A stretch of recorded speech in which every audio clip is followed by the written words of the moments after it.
시편 146편 1절부터 10절까지 말씀 우리가 함께 한 목소리로 한번 읽겠습니다.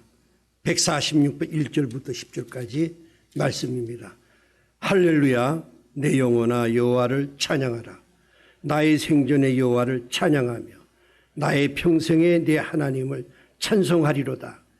귀인들을 의지하지 말며 도울 힘이 없는 인생도 의지하지 말지니 그의 호흡이 끊어지면 흙으로 돌아가서 그날에 그의 생각이 소멸하리로다.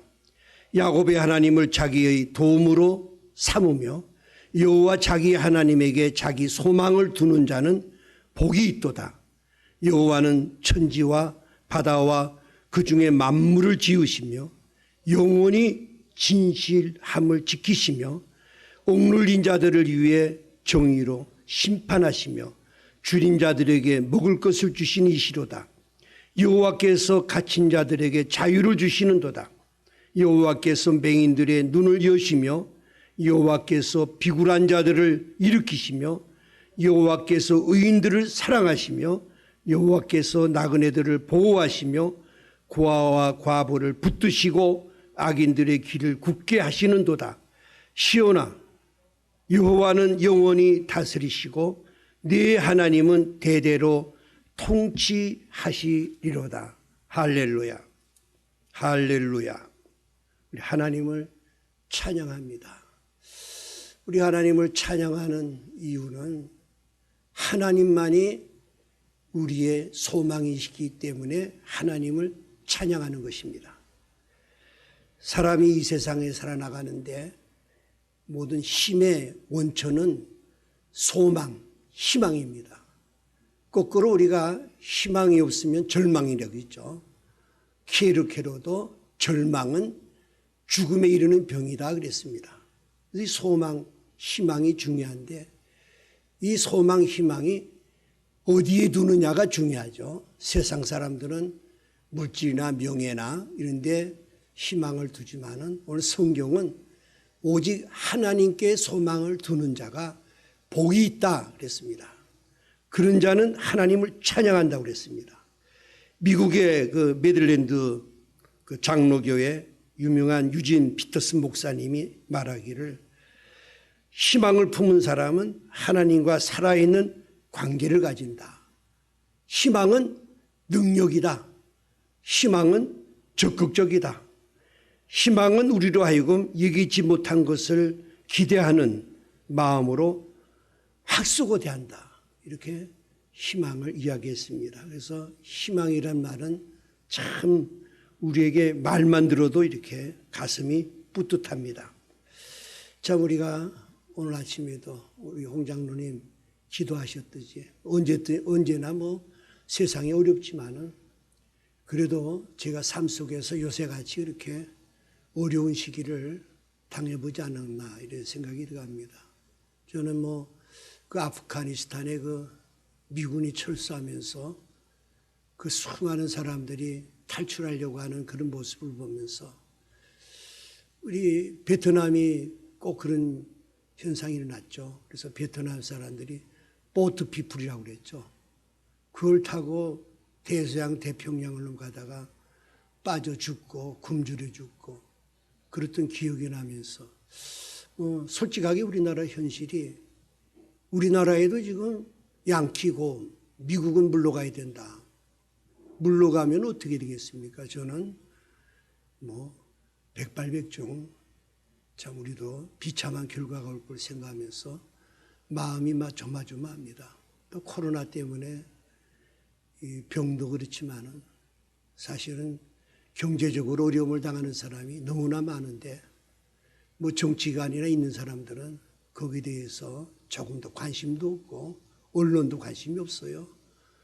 이런 걸 보면서 안타까운 마음을 더하고 또 신앙적으로도 예배를 못 드리게 하니까 이거보다 더 안타까움이 어디 있습니까? 우리 예배를 회복을 위해서 또한 기도드려야 되겠습니다. 그러나 우리가 이런 아주 절망 가운데도 우리가 그래도 찬양할 수 있는 것은 하나님이 우리 소망이기 때문에 하나님을 바라보고 의지할 때 우리가 이 어려운 역경 가운데도 하나님을 찬양할 줄로 믿습니다. 오늘 우리 본문 말씀도 우리 제목과 같이 하나님께 소망을 두자. 그러면 일평생 나는 찬양하겠다. 그럼 왜 하나님께 소망을 두어야 되는가? 또 이유도 오늘 이 시편을 통해서 말씀해 주고 있습니다. 이 시편을 다윗이 썼다든지 학개스가랴 썼다든지 여러 가지 이야기했는데 확실치 않습니다. 이 시편은 신구약 성경의 핵심 진리를 잘 포함하고 있습니다. 시는 많은 진리를 몇 줄 짤막하게 이렇게 표현하는 거죠. 이 기독교 교리를 잘 서술하고 있고 하나님이 누구인가, 또 인간은 누구인가, 하나님 구원을 어떻게 이루어지는가를 잘 다루고 있습니다. 창조와 인간의 타락, 하나님의 구속을 정확하게 표현하고 있습니다. 그래서 화란 개혁교회나 이 보수적인 교회, 그 다음에 우리 남아메리카도 아주 보수적이죠.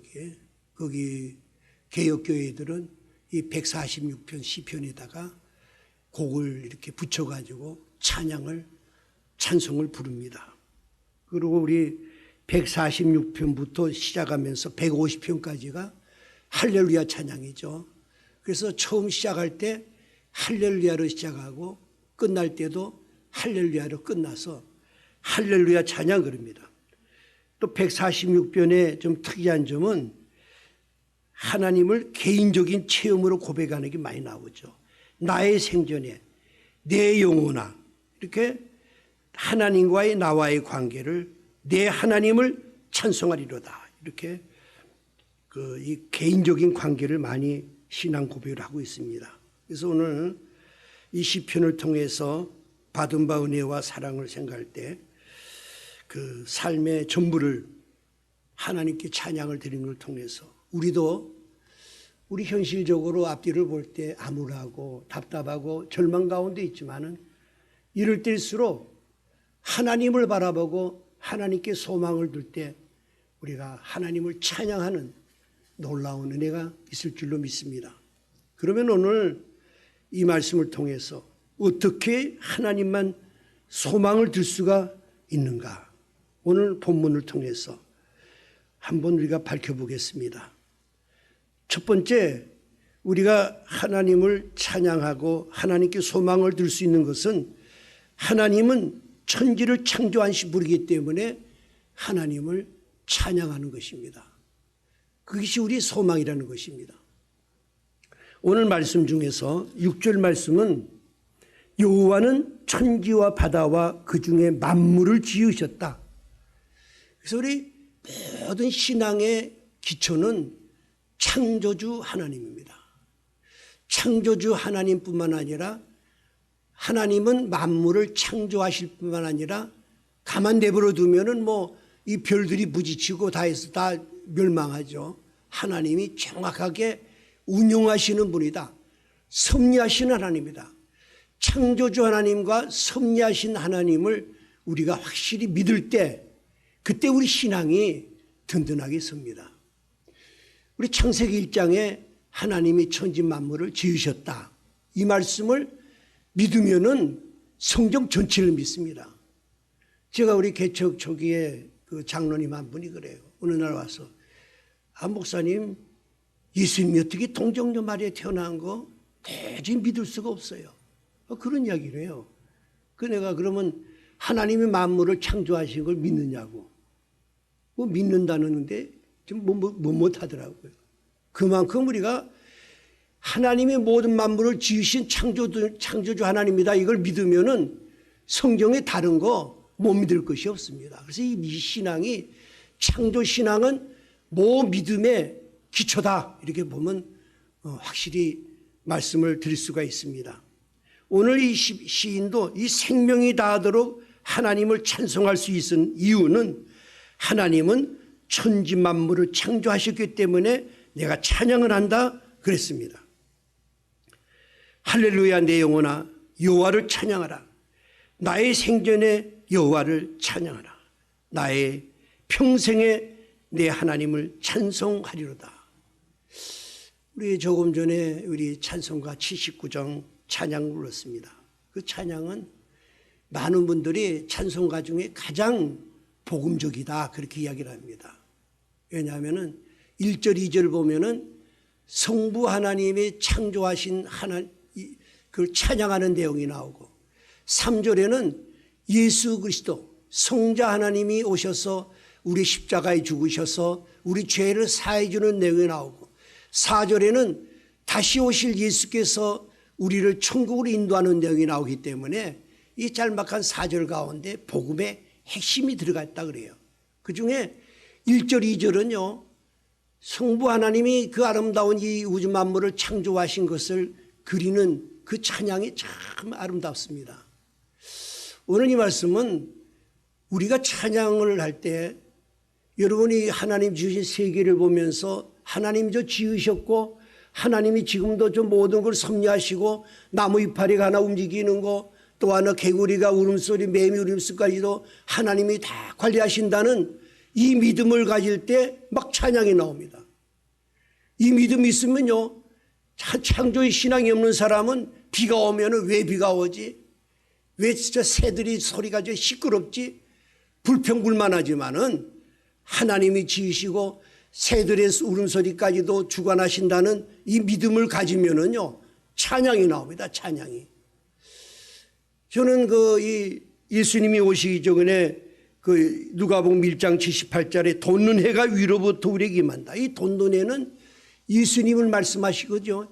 예수님이 우리에게 임하신다. 돋는 해 새벽에. 그럴 때 바로 그 말씀을 하면서 찬양이 나오죠. 마리아의 찬양이 나오고 스가랴 찬양이 나오고 사가랴 찬양이 나오고 천군 천사들이 찬양이 나오듯이 저는 요새 새벽마다 이제 이렇게 우리 동네를 걸으면서 보통 그 해 뜨기 전에 새들이요. 참 각종 새들이 뻐꾸기도 있고 참새도 있고 비둘기 울음소리 막 운다고 하는데 그 태양이 떠오르기 전에 막 그 노래를 할 때 하나님을 찬양하고 새벽에 예수님을 찬양하는 그 소리를 들으니까 얼마나 아름다운지 몰라요.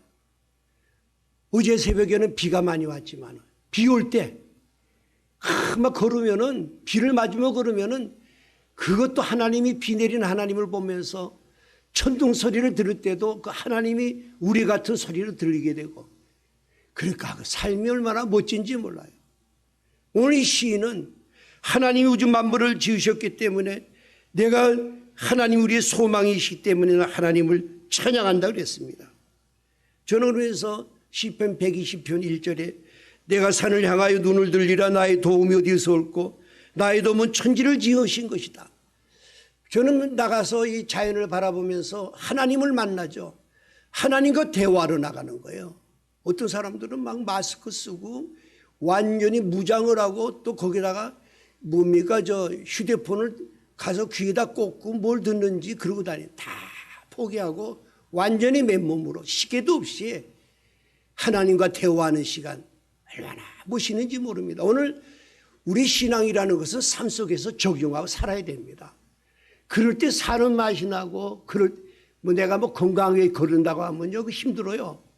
하나님을 찬양하고 하나님과 대화하고 하나님이 저 푸른 풀도 저렇게 꽃도 먹여 살리는데 하나님 내 우리 어려움이 있는데 하나님이 도와주시며 그 기도를 하는 거죠. 오늘 시인은 우리에게 이거를 말씀하는 것입니다. 그럼 우리가 어떻게 창조주 하나님을 우리가 믿느냐? 태초에 하나님이 천지를 창조하셨다. 아멘 하면은 그대로 믿어지는데 이것이 우리가 이제 유대인 시간입니까? 헤브라이즘은 유대인들은 하나님 말씀을 전하면 무조건 아멘 합니다. 우리 어린이들한테 제가 이제 이런 설교를 하면 애들은요, 아멘 하고 그대로 믿어요. 근데 우리 학교 가서 진화론을 배우고 막 머리가 복잡해지니까 이성적인 머리가 되니까 저기 맞을까? 지은식이 맞고 고대 연령이 어떻고 이런 걸 따지면은 복잡해지죠. 그게 헬레니즘이죠. 헬라식인 사고를 가지게 되니까 사람들이 잘 믿지는 못해요. 근데 무조건 아멘 해야 돼요.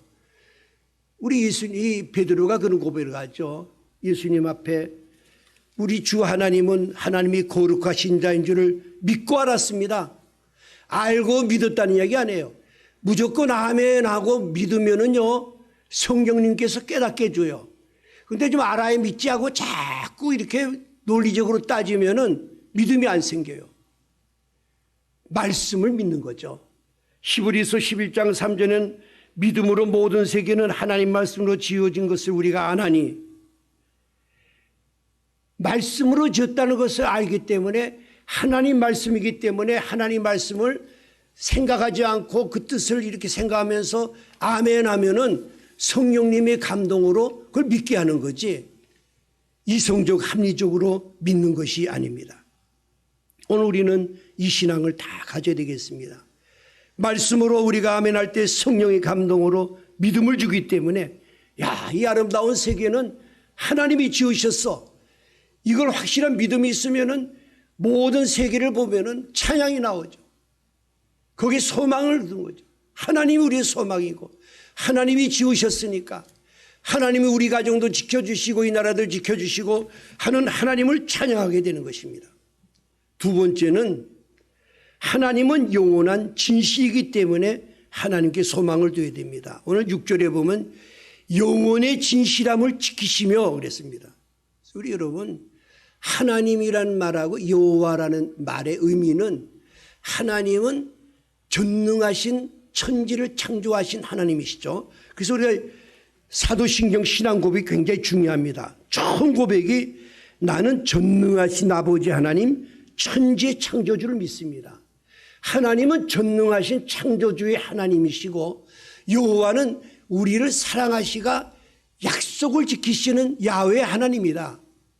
사랑과 약속을 지키시는 하나님이 여호와이시죠. 그러므로 오늘 두 번째는 영원히 진실함을 지킨다. 진실함이라는 말은 성실, 언약을 이야기합니다. 하나님은 약속을 반드시 지키시는 분인데 그는 변하지 않고 영원하신 분이다.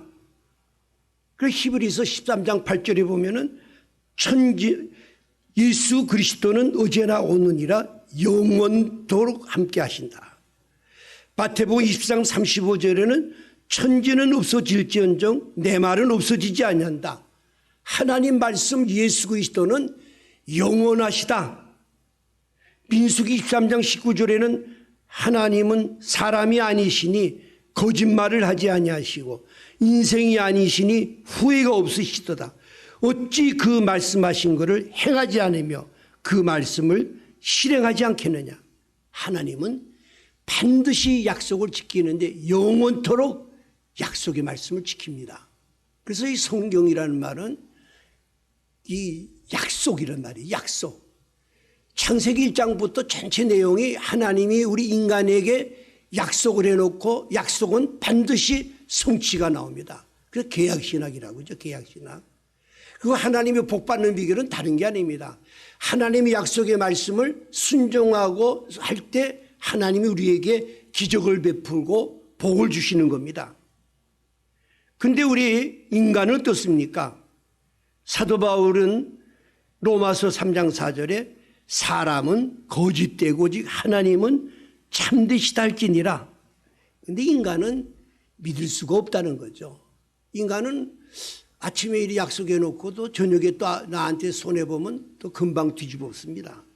그리고 뭐 생명을 걸고 함께 우리가 함께 하자는 친구 동지도 자기하고 무슨 좀 불리한 거 오면은 변심합니다. 근데 하나님의 사랑은 변함이 없고 하나님의 언약도 변함이 없고 반드시 이루어진다. 이 믿음을 꼭 가져야 됩니다. 여러분이 만약에 기도 제목이 있고 어려움이 많이 있고 낙심할 때 하나님이 이 약속을 했기 때문에 하나님은 반드시 이루어진다. 하나님의 때를 기다리는 인내심을 갖는 것이 신앙인 것입니다. 그런데 오늘 구체적으로 무엇을 시인은 이야기하면은 귀인들을 의지하지 말고 도울 힘이 없는 인생도 의지하지 말지니 그의 호흡이 끊어지면은 흙으로 돌아가서 그날의 그 생각이 소멸한다. 의지하지 말라는 하나님만을 소망을 하나님만을 의지해야지 귀인들을 의지하지 말라. 귀인이 뭡니까? 귀인이라는 말은 정치가들, 뭐 지도자들, 우리나라로 이야기하면은 뭐 대통령이나 국회의원이나 뭐 법조계에 있는 사람들이나 이 지도자들을 의지하지 말라 그랬습니다. 참 저는 우리가 많은 분들이 이렇게 마음에 상처를 받는 게 저도 그렇고 내가 저분을 좀 이렇게 잘 기대하고 의지하고 있는데 그 사람이 또 실수하고 넘어지는 거 보면 상처가 있고 이런 게 많아요. 저도 뭐 어렸을 때 우리 뭐 중학교 뭐 이럴 때부터 이승만 대통령 때부터 이렇게 잘 봤거든요. 뭐 박정희 뭐 쭉 오면서 대통령이 한번 바뀔 때마다 국민들 얼마나 기대를 가지고 나가서 환영을 하고 그냥 80% 지지를 받고 하다가 또 가다 보면은 그냥 또 낙심할 일이 생기고 막 그냥 거짓말 시키고 하다 보니까 또 이제는 또 새로운 대통령 뽑아야지 우리가 또 그런 심정 아닙니까? 그 또 뽑고 기대했다가 의지했다가 또 실망하고 이것이 바로 성경의 가르침입니다. 이스라엘의 그 남북의 그 왕들 중에 올바르게 또 칭찬하는 왕 없습니다. 뭐 몇 명, 한 3명 정도밖에 없고 나머지는 다 실패했습니다. 이건 역사적으로 보여주고 그 때문에 우리가 오늘 말씀을 통해서 그런 걸 의지하지 말라는 거죠. 하나님을 의지하고 하나님께 소망을 둘 때 우리가 하나님을 찬양하는 일이 생기지 인간을 의지하고 인간에게 기대를 걸었다가는 우리가 100번 실패하고 낙심하게 되는 것을 오늘 말씀해 주고 있습니다. 왜 그렇습니까? 사도 바울은 로마서 3장 11절에 의인은 없나니 하나도 없으며 깨달은 자도 없고 하나도 없기 때문에 이 땅에는 다 죄인이기 때문에 다 우리가 온전히 설 수가 없다는 걸 이야기합니다. 우리 요새도 보면 뭐 많이 이제 뭐 또 그런 이야기를 해요. 뭐 교도소를 더 크게 줘야 된다고. 들어갈 사람이 너무 많아졌다는 거죠. 죄진 사람이. 그러면서 뭐 그러면 여러분 법망에 걸려 들어간 사람이 들어가지 그렇지 않은 사람들은 수없이 많아요. 수없이. 예수님이 간호마다 붙드는 여자를 데려가서 이 사람 현장에 붙잡혔으니까 돌로 칠까요 할 때 흥분한 군중들 향해서 죄 없는 자가 먼저 돌로 치라. 하나 둘씩 돌을 가지고 다 달아났죠.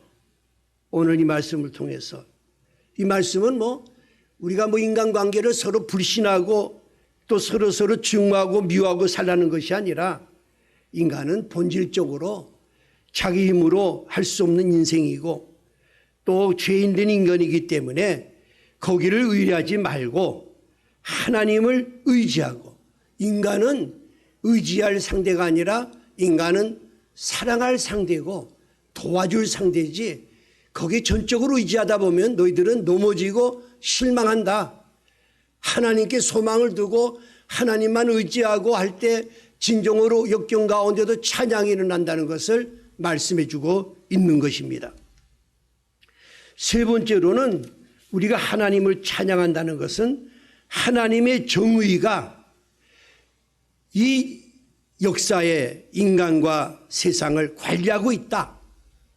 하나님이 지금도 영원히 정의가 이 세상을 다스리고 있다 하는 통치하고 있다는 것. 그걸 우리가 믿을 때 우리에게 소망이 있습니다. 오늘 7절에 보면 이렇게 했죠. 억눌린 사람들을 위해 정의를 심판하시며 줄인 자들에게도 먹을 것을 주시는 이로다 그랬습니다. 정의란 말로 이번에 해석했지만은 전번 성경에는 공의라 그랬습니다. 공의.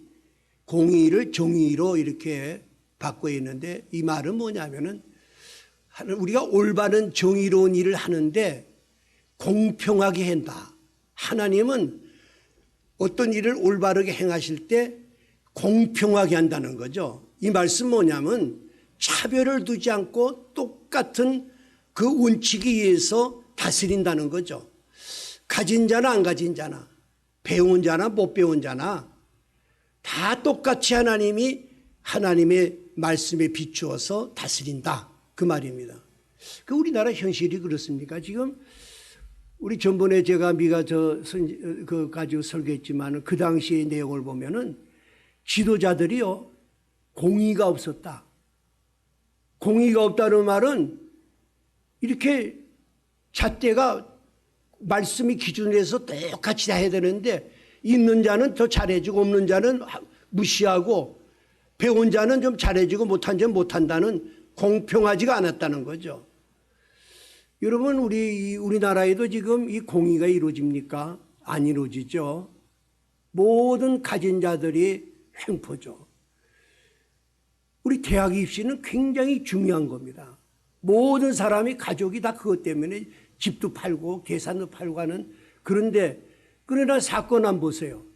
있는 자니까 그 자기들이 그 법을 만들어서 뭐 추천제 이런 걸 만들어 가지고 그거 있는 자들만이 추천을 그 가짜로 받고 그 사람만 받았겠습니까? 그걸 보면은 엄청난 많은 사람들이 있는 자들이 그런 걸 받아가지고 될 사람이 떨어지고 자기 자식들을 놓은 거죠. 그건 표본이고 이 사회적으로 그런 일이 많다는 거는 있는 자만이 갖는 하나의 특권을 가지고 누렸다는 거죠. 이게 큰 죄예요. 이게 죄 중에 큰 죄입니다. 없는 자는 열심히 공부해도 안 되는 거죠. 있는 자들이 그러니까. 재판도 안 보세요. 재판은요 돈과 권력의 싸움입니다. 돈을 변호사비를 누가 많이 주고 유능한 사람이 되느냐에 따라서 재판이 이기고 진다는 것이죠. 이런 것도 뭡니까?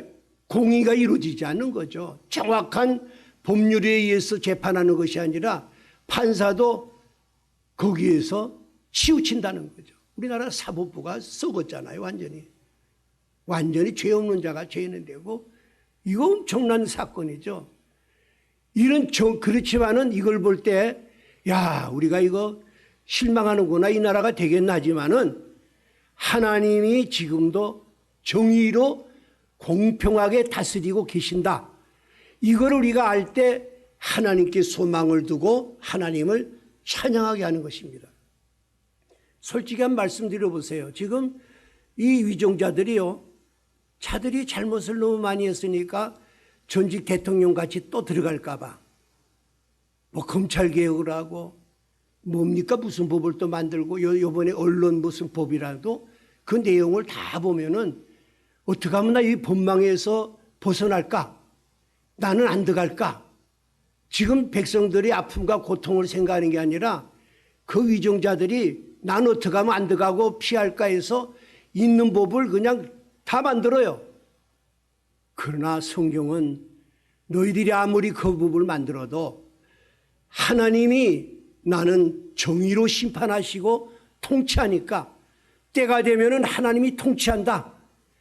심은 대로 거두고 법대로 하나님의 법대로 통치한다 하는 것이 그 우리의 소망이죠. 안 그러면은 지금 뭐 그 부정부패한 사람들이 다 그냥 도둑질에 잘 먹고 살고 노력한 사람은 저 밑에서 그냥 한숨만 쉬고 이런 세대에 우리가 한숨만 쉴 것이 아닙니다. 하나님이 때가 되면은 심판하십니다. 이 역사를 보면 오래도 안 가요. 다 심판합니다. 다 하나님은 법대로 하시고 정의로운 심판하신다는 이 소망을 가질 때 우리가 하나님께 소망을 가지고 찬양하게 되는 것입니다. 그런데 하나님은 때가 있어요. 그래서 어떤 분은 물맷돌을 이렇게 비유를 들죠. 물맷돌을 갑니다. 서서히 갑니다. 콩을 넣고 갈면은 그게 완전히 부서질 때까지 서서히 갈아가지고 그래야만이 아주 맛있는 뭐 콩비지도 해먹고 먹어요. 하나님은 철저하게 다스립니다. 죄 있는 자는 철저하게 다스리고 의로운 자는 반드시 다시 세운다. 그 사도 바울은 그것을 하나님을 사랑하는 자 그 뜻대로 입으신 자들에게는 모든 것이 합력하여 선을 이룬다. 이 믿음을 꼭 가지시기 바랍니다. 내가 지금 불이익을 당하고 나는 하나님 앞에 부끄러움 없는데 나에게는 이런 손해가 있고 나에게는 이런 아픔만 있고 저 무식하고 저 범법자들은 왜 저렇게 잘 살고 저렇게 증거는가? 그들이 아무리 법을 만들고 피하려고 해도 하나님은 정의로우신 하나님, 하나님이 채찍을 지면은 반드시 심판하시는 하나님이다. 차별 없이 하신다 그랬어요. 우리 마지막에는 하나님이 택한 백성들을 사랑하시고 구원하시고 위로해 주신다 그랬습니다.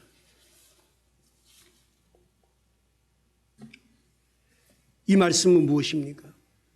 하나님의 성품을 이야기합니다. 하나님은 사랑이시기 때문에 지금 예를 들어서 북한의 동포들이 감옥에 들어가서 갇혀 있고 지금 70년이 넘도록 그런데 그냥 버려두시는 하나님이 아니다. 반드시 하나님은 사랑하시고 구원하시고 보호해 주신다. 하나님은 우리 시편 24편의 다윗이 고백같이 하나님 목자죠. 우린 양이죠. 목자가 양이 아픔을 늘 보고 잔잔한 물가로 푸른 초장으로 인도하시는 사랑의 하나님이죠. 또 우리 포도원의 농부가 아버지라고 그랬습니다. 얼마나 관리를 철저하게 해주십니까? 하나님 우리를 죄에서 해방시켜 주시고 우리의 힘으로 불가능한 일을 하나님은 가능케 하시고 하나님 우리 영혼의 눈을 뜨게 한다. 오늘 맹인들의 눈을 뜨게 한다는 것은 영혼의 눈도 뜨게 하시고 우리가 구체적으로 사랑하신다. 온 나그네도 보호하시고 고아 과부들을 붙드시고 사랑해 주시고 또 그 안전한 길로 인도해 주시지만은 그러나 악인의 길은 굳게 하신다 그랬습니다. 하나님은 반드시 정의로우신 하나님이실 뿐 아니에요. 사랑의 하나님이기 때문에 하나님의 자녀는 반드시 하나님 보호해 주시고 지켜주십니다. 그러나 하나님을 떠난 악인들은 반드시 심판하십니다. 저는 마지막으로 말씀드릴 게 있습니다. 우리나라 역사 보세요. 대통령 다 들어가고 그 다음 대통령이 다 집어넣고 그래요. 근데 중요한 거는 이스라엘 백성이 70년 동안 바벨론 포로 생활할 때 바벨론 사람이 너무 악하게 했어요. 그 하나님 마음이 아파가지고 이 바벨론을 나중에 아주 심하게 멸합니다. 우리가 징계가 있고 징계의 도구가 있습니다. 징계의 도구가 내가 징계의 도구가 될 수도 있어요. 너무 악하게 하면 안 됩니다. 우리가 때릴 때도 사랑하는 마음으로 때려야 돼요. 전직 대통령을 넣어도 내 마음이 아파하면서 이 법을 이루니까 내가 다스려야지 하지만은 사랑하는 마음으로 해야 돼요. 밟으면 안 돼요. 하나님은 싫어하십니다. 하나님은 그러니까 다시 또 채찍을 때려요. 오늘 이 말씀을 생각하시면서 우리 또한 하나님이 우리에게 사랑을 주셨습니다. 우리가 불쌍한 이웃을 보면서 예수님의 마음으로 그들을 돌보고 IMF 때문에 얼마나 고통받는 가정이 많이 있습니까? 그를 기도하고 그들을 돌보고 사랑하는 것이 바로 우리의 예수님이 우리의 소망이요 찬양할 길로 믿습니다. 이 놀라운 은혜가 이 어려운 환경 속에서도 우리 한생명 가족들에게 임하게 해주셔서 어떤 죄악과 캄캄함이 있더라도 여호와 하나님은 우리의 소망이시기 때문에 그분만을 의지하고 그분만을 바라보고 나갈 때 우리는 능히 이기고 하나님을 찬양하는 승리의 삶이 될 줄로 믿습니다. 하나님 아버지 감사합니다. 오늘 주신 말씀이 우리 심령 속에 깊이 새겨지고 살아 역사해 주시고 뜨겁게 해주셔서 그 말씀대로 정말 이웃을 사랑하고 어떤 역경 가운데도 감사하고 찬양하며 하나님께만은 의지하고 소망을 갖는 승리의 삶이 되게 하여 주옵소서. 예수님 이름으로 기도드립니다. 아멘.